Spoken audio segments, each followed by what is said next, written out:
All right, everybody, welcome into the Whiskey Basket.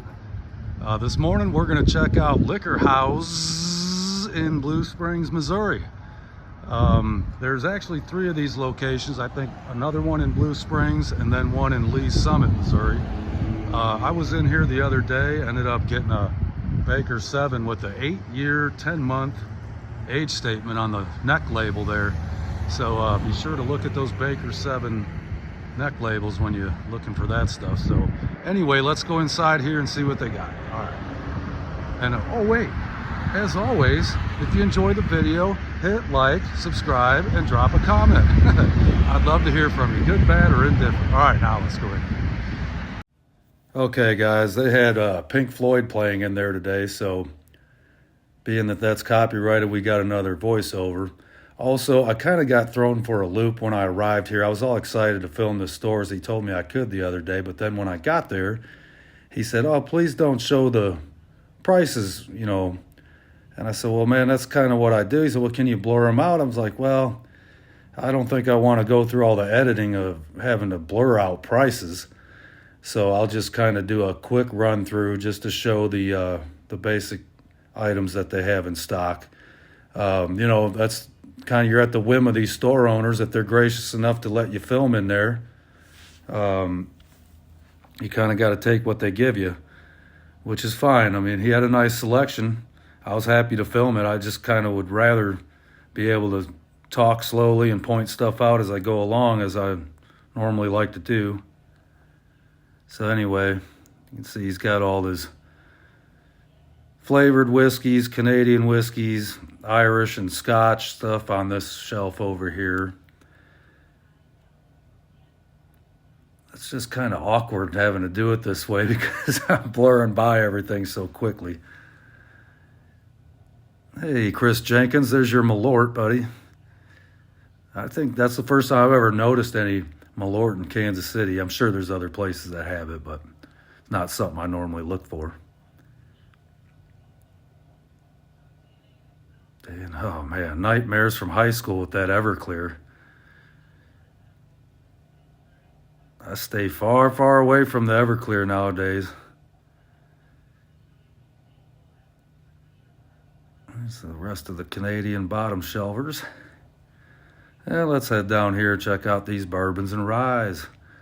They have this cool little new riff display on the end of the aisle here. Single malt one's definitely on my list. I think this whole shelf here on the end was nothing but ryes, which I kind of like when they do that. I like when they separate the ryes from the bourbons. That way, you know, if you're specifically after something, you can just go right there. So the other day, my buddy from work texted me that Red Line Element picture of that bottle and said it was his favorite one of the year. So I might have to put that one on the get list. So Knob Creek, Wild Turkeys, some Penelope there, Nulu. Still don't own any Nulu yet. It's expensive. We love Ben Holiday. Best screw top whiskey in the game.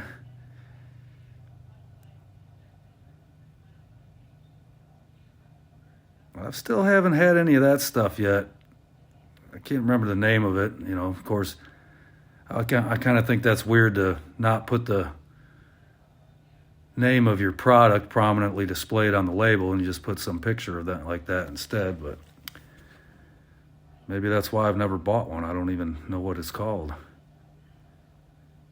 There's your ugly sweater. 'Tis the season.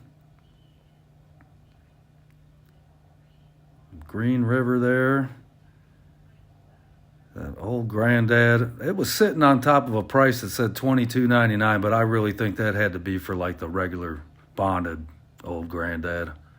$22.99 would be really low for OGD 114.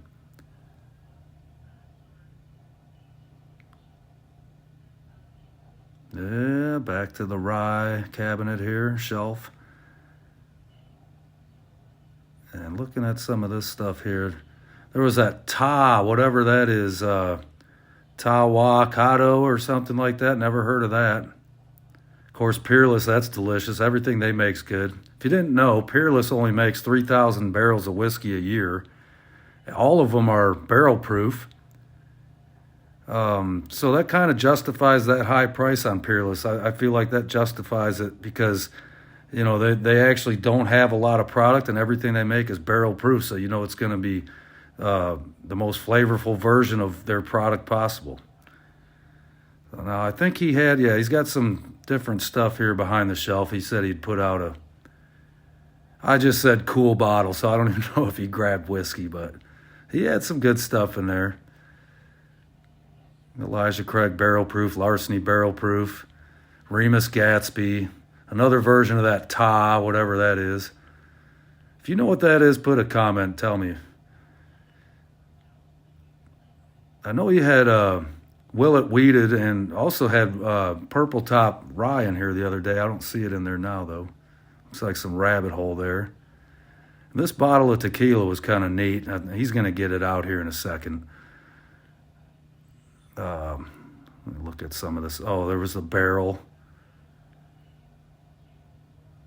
Back there, a few different styles of barrel. Kind of hard to film stuff when you got to stay on this side of the counter. Now, this Cleveland whiskey here, I've never seen before.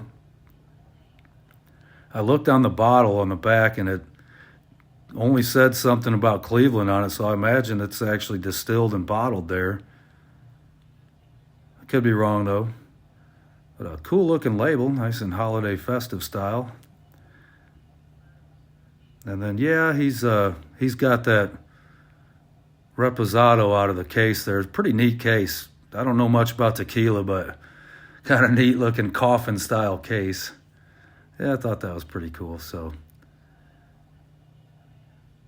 and then there's some Bookers back here. I think the 2304 batch.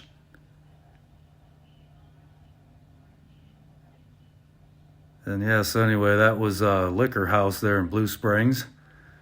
Go check them out. Appreciate them letting me film in there. And yeah, we'll see you on the next one, guys. All right.